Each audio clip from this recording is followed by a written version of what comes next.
Advocate Anjali Awasthi serial देखने के लिए हमारे चैनल को सब्सक्राइब करें। आज के एपिसोड की स्टार्टिंग में हम देखेंगे अंजलि की मां अंजलि से कहती है कि देख, वह तेरी बहन है, अगर तू ये केस वापस ले भी लेती है तो तेरा कुछ नहीं जाएगा और तेरी बहन का घर भी बच जाएगा, इसलिए तू ये केस वापस ले ले।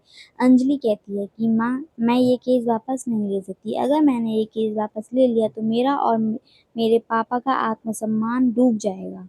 और अंजलि की माँ फिर से अंजलि से कहती है कि तू अगर अदालत में गई तो मेरा मरा हुआ मुंह देखेगी। ये सब बोलकर वो वहां से चली जाती है और अंजलि सोच में पड़ जाती है कि उसको क्या करना चाहिए। अंजलि का बाप अंजलि से कहता है कि बेटा, अब तू क्या करेगी, देख जो भी डिसीजन लेगी उसमें मैं तेरे साथ हूँ। और इधर ही पद्मा अंजलि से कहती है कि दीदी, अब मुझे भी यहाँ से चले जाना चाहिए।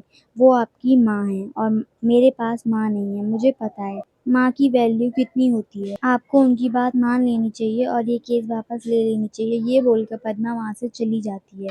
वो जा ही रही होती है, अंजलि उसका पीछे से हाथ पकड़कर रोक लेती है, कहती है कि तुम कहीं नहीं जाओगी, तुम यहीं रहोगी। उसके बाद उसके पास युवराज का फोन आता है और युवराज कहता है, क्या हुआ एडवोकेट अवस्थी, कोर्ट में नहीं आओगी? अब मैं और मेरे पापा कोर्ट जा रहे हैं, तुम भी जरूर आना और वो काला कोट पहनकर जरूर आना। अंजलि युवराज को कहती है, ए बबुआ, ज्यादा उछल मत। और युवराज अंजलि से कहता है कि मैंने ना पार्टी रखी है, तुम जरूर आना, 2-4 पैक लगाकर जरूर जाना। अंजलि भड़क जाती है। युवराज उससे कहता है कि आखिर ऐसा क्या हो गया जो कि तुमने केस वापस ले लिया। अंजलि कहती है, पैक तो मैं जरूर लगाऊंगी, लेकिन पार्टी में नहीं, कोर्ट में, वो भी सेक्शन। अगले ही सीन में हम देखते हैं कि सब लोग बैठकर बात कर रहे होते हैं और कहते हैं कि आखिर गिन्नी और अंजलि की माँ का क्या कनेक्शन है।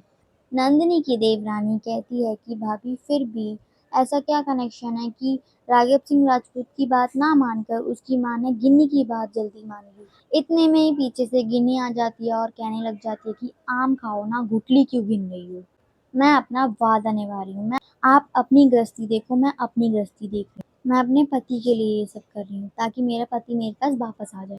गिन्नी अपनी सास से कहने लग जाती है कि माँ वापस कर। नंदिनी कहती है, तुम्हारा पति तुम्हारी बहन को छोड़कर तुम्हारे पास वापस आ पाएगा? गिन्नी टेंशन में आ जाती है ये बात सुनकर। अगले ही सीन में हम देखते हैं कि अंजलि कोर्ट में जा रही होती है और उसका सामना भजन सिंह से हो जाता है। भजन सिंह उससे कहता है कि आ ही गया ना ऊंट पहाड़ के नीचे, तुमको साड़ी, गहने, फ्लैट, घूमने का इंतजाम, ये सब चाहिए था तो पहले ही बता देती। ये सब सुनकर अंजलि गुस्से में आ जाती है और भजन सिंह पर हाथ उठाने वाली ही होती है। फिर उसको याद आ जाता है कि वह कोर्ट के अंदर है, अगर यहाँ पे कुछ करेगी तो सही नहीं हो। और भजन सिंह उससे कहता है, तुम अब एकदम अपने पापा की तरह हो, दलाल, पैसा खाऊ।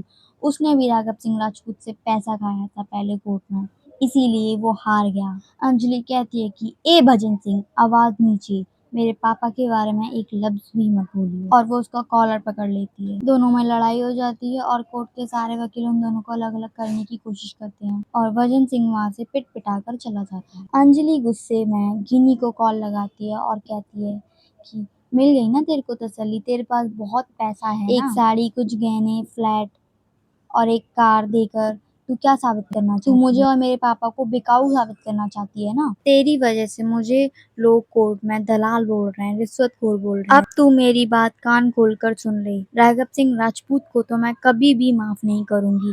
ये केस तो मैं जीत कर ही रहूंगी और उसे हरा कर ही मानूंगी। और फोन काट देती है। ये बात सुनकर गिन्नी बहुत टेंशन में आ जाती है और नंदिनी से कहने लग जाती है कि माँ, जल्दी से जल्दी आप फ्लैट और गाड़ी का इंतजाम नंदिनी कहती है, आखिर इतनी जल्दी क्यों? गिन्नी कहती है, माँ, आखिर देने तो है ही ना, आज नहीं तो कल देने हैं, इसलिए आप जल्दी से जल्दी। ये बोलकर वहां से चली जाती। नंदिनी की जेठानी नंदिनी से कहती है, हाँ भाभी, आप जल्दी से जल्दी पैसों का इंतजाम कीजिए और गिन्नी को दीजिए।